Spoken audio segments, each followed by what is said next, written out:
And welcome back. The shift towards remote work has reshaped the modern workplace by offering flexibility and autonomy to employees across industries. However, a new wave of return to office mandates is challenging that trend. With President Donald Trump ordering federal workers back to the office, many people are asking, is the era of remote work coming to an end? Join me now, professor at the Columbia Business School, Rita McGrath. And Rita, thank you so much for joining us and so much for sharing in this conversation, because as we do know, and I said, a lot of people right now have gotten used since COVID to this work from home environment, but right now, a challenge. It's a pleasure to be here. Yeah. So when we talk about the challenge, how do you see it? Well, the tussle, right, is that I think a lot of what bosses have traditionally counted on is what you might call serendipitous bonding, right? So this idea of you hang out at the water cooler and you kind of meet each other, and it happens by accident because you're all physically sort of in the same place, and they miss that. Right. So there's some research that says on a 5 point scale, and this is work that was done by Keith Ferrazzi, on a 5 point scale, if you measure serendipitous bonding, you get to about 2.8. And during the pandemic, it dropped down to about 2.3. But 2.8 is not great, right?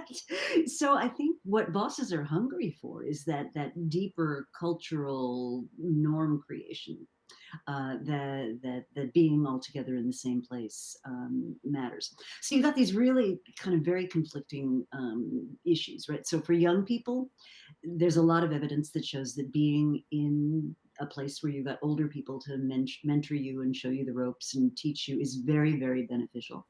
Hmm. But it also shows that for older people, who already have their networks and they've already got the lay of the land done for them, they love the freedom and the ability. So you got all these really conflicting tensions around where we get our work done. Yeah. When we talk about the federal government, obviously this return to work mandate, a lot of people not happy about it. Talk to me about the morale and the morale aspect, and also what are we going to be able to get out of employees given the fact that they're being demanded back to work?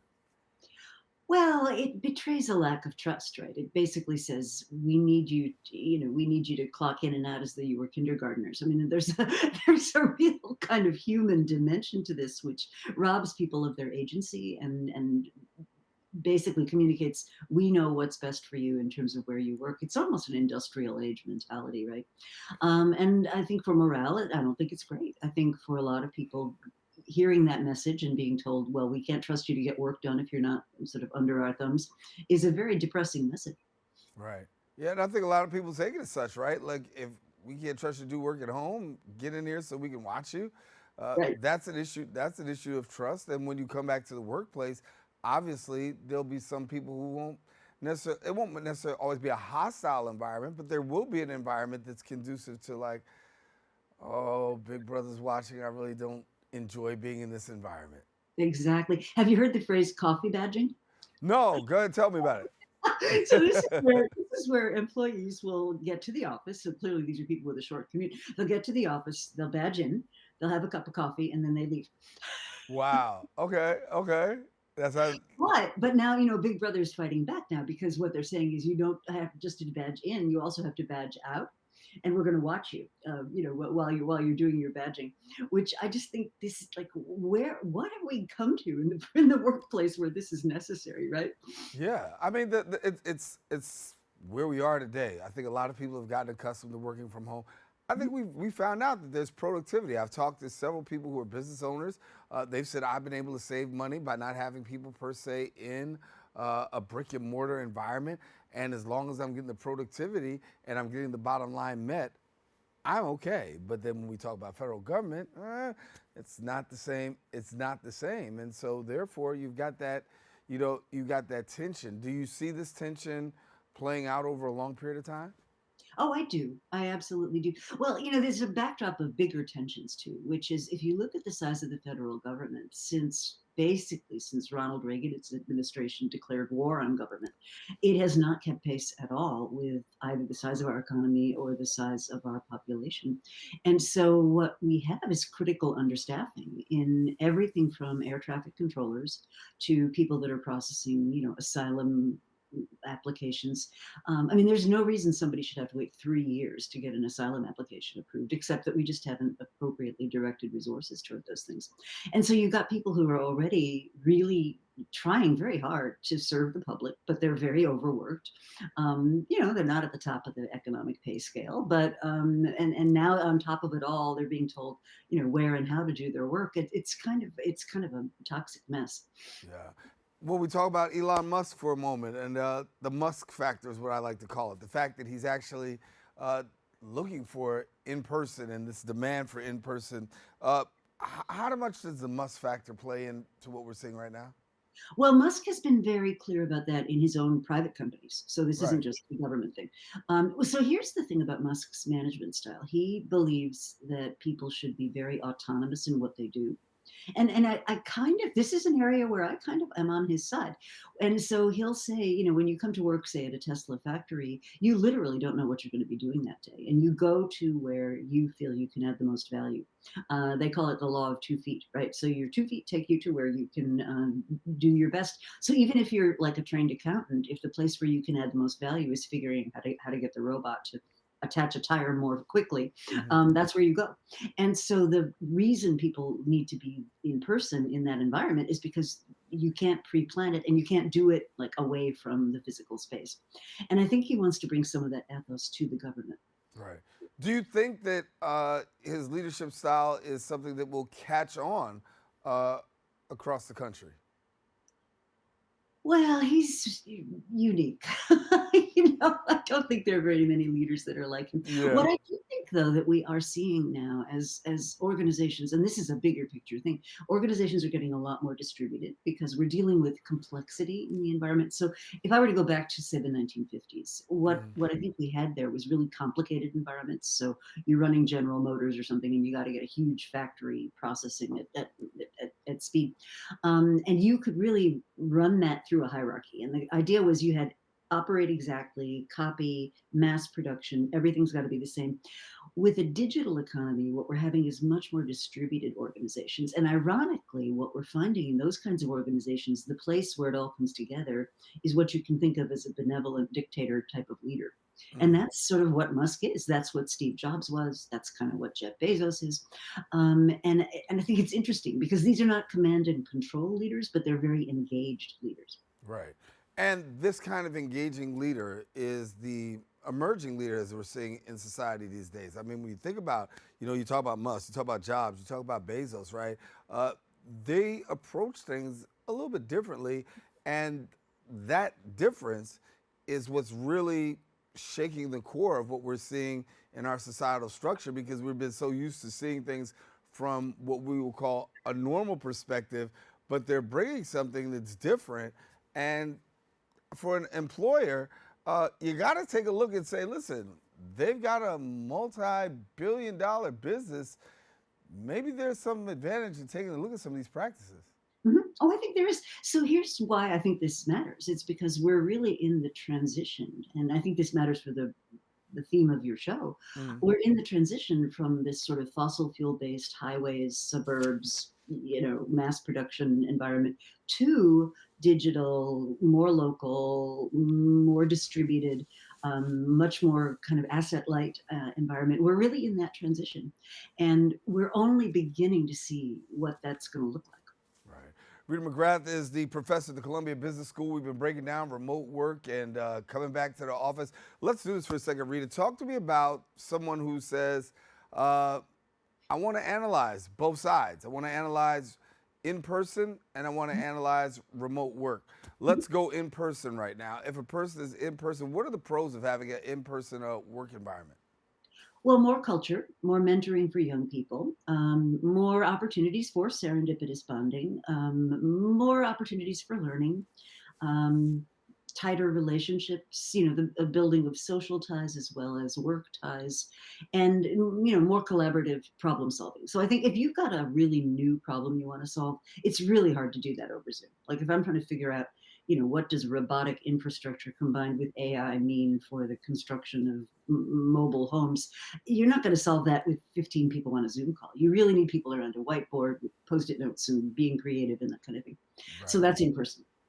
And then when you talk about the remote perspective, what is the advantages of remote?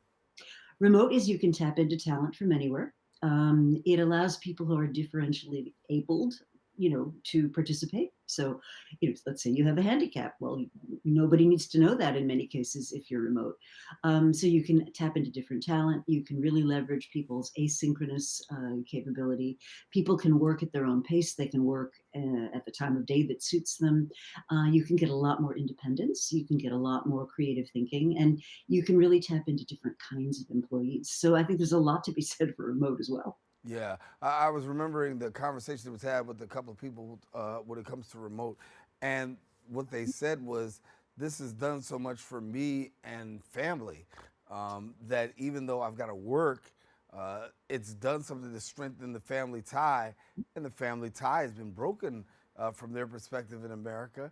Uh, are you sensing a correlation between a strengthening of family and that ability to work remote? Is there any advantage there? Oh, there definitely are. And I think, for women who, like it or not, tend to bear the brunt of the care responsibilities in a family, the freedom to be able to say, okay, I'm going to break off at noon and do something that's useful for my family. I mean, that's huge. The ability to set your own schedule is huge.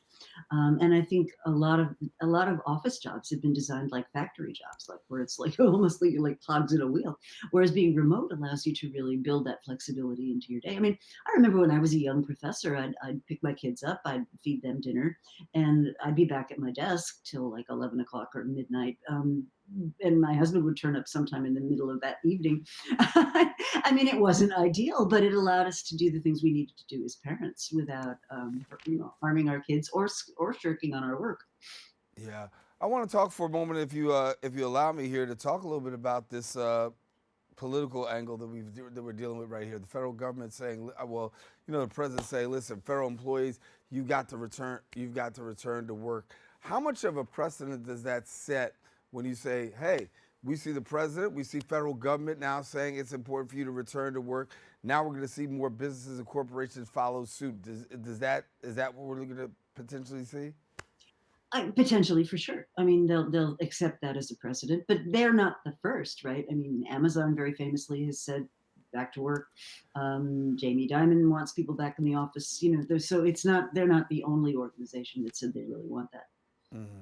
And how do we see things playing out in the future? I mean, obviously, this door has been open largely due to the pandemic. I mean, I think the pandemic, allowed the opportunity to see what the possibilities are. Do we see this being, something that will be the new era, if you will, for a lot of people, or will this be something where, as we said before the pandemic, well, we never thought about remote work like this. Will this be something now the door is going to be shut? I don't think the door will be shut, particularly for high value employees. I think there's always going to be exceptions made for people that are considered to be, really important for whatever reason. I think it's going to be one more piece of the negotiation, and if you make the opportunity to be remote for some people, again, you're going to attract. You're going to be able to pull in people from a much bigger resource pool. You're going to be able to get people from wherever. So I think what we're going to continue to see is some kind of hybrid remote thing. And I think we forget the pandemic made it everybody, right? Right, That was the thing. right. A lot of people were working remote before that. I mean, if you think about salespeople or even executives, the amount of travel they were doing, the amount of, road warriors, right? That phrase was definitely here before the pandemic. And so those people weren't in the office anyway. Yeah. What do you think we're going to be seeing by way of Gen Z? I mean, I'll put your professor hat on for a moment and just say, because when you think about Gen Z, a lot of them have a propensity to want to either work independently, be entrepreneurs, or have that ability to actually work from home. I think becoming accustomed to seeing what's happened in the pandemic and the opportunity to actually say, listen, you know what, working from home and working remotely is an option. Or I should say not home, but remotely is an option. And it's something that we can potentially see a lot of Gen Zers clinging to, because what I'm hearing and what studies are showing is that this is probably the most independent generation that we've seen in some time. Yeah. Well, if I go back to my reference to we're moving into this digital world, right? Those people were born digital. I mean, Right. they've First grown digital up. native Never generation, right? they've never known what it's like to be not connected, to be, not on tech, to not be connected to this whole web of other people. And they're very comfortable building connections and culture that way. So I do think we're going to see a real shift in how those folks want to be managed and how they're going to participate in the workforce for sure. Yeah. How do you see unions in playing out in this? And, we got CBAs that are out there that are coming out, which is collective bargaining agreements. How does this play out? Well, I think unions are going to have to update their playbook for this new kind of workforce because the other thing that's happening now is much more gig work. Even if you look at big employers, a large portion of their workforces are contractors. Mm. And so the unions, the traditional union model is based on, 40-hour week and very predictable. And, I'm only working for one employer and so forth. So I think unions are going to have to get a lot smarter about gig work, freelancers, temporary work. And if you think about the future of work, a lot of it's going to be like the way we make movies, right? If you think about the way we make movies, you don't move up a hierarchy in making a movie. If you go to a big budget film, right? There's like 55 names at the beginning of the movie. That's because you create your career by the skills that you offer, the value that you bring, and so forth. And I think the rest of work is going to start to look more and more like that. So I think unions are going to have to figure out new models for covering those kinds of workers. I do think unions are potentially incredibly important in making sure that we have institutions that are suitable for this new kind of work where I could be routinely working for two or three employers, for Hmm. not full-time hours. And maybe they're not even employment agreements. Maybe they're contract agreements. So we need new institutions to figure out how that's going to be fair to people. It's going to be it's going to be very interesting to see how things play out over the next 5 to 10 years. Talking to our legal analysts, I've heard them say you can potentially see a lot of court cases with people challenging this because it's a lifestyle issue, it's an employment issue, and people are not just going to take that sitting down because they feel as though they have rights. Mhm. Yeah, they do. Yeah. Um, AI. We haven't talked about that for a moment. And, when we think about it, it's changing the way that we do business and changing the Mhm. way that we do a lot of things. How do you see the role of AI playing across the corporate sector? Well, I think we're just beginning to discover that, and I'm very taken with the approach that Klarna has taken, the payments company, and their CEO has been really public, saying, "Hey, I've saved 700 jobs in my customer service operation. I've saved $10 million a year by using AI instead of paying photographers and using a much smaller spend on my digital agency spending. I'm not having to pay translators. So I think a lot of work that can be put into a program is going to go to AI, and I think that's going to displace a lot of people. Yeah. And when we look at that, we talk about unemployment and the unemployment rate right now. I don't think that we've really taken into, I think we have, in some ways we haven't really taken into full account the amount of people that will be impacted by this automation and AI, that jobs will be lost in business. I went to the bank, I mean, in a bank in New Jersey, and there was not a teller. It was only one person in a whole branch, and they were like, everything is automated. And, and she said to me, this is the beginning of the end. And I said, well, she may have a point there.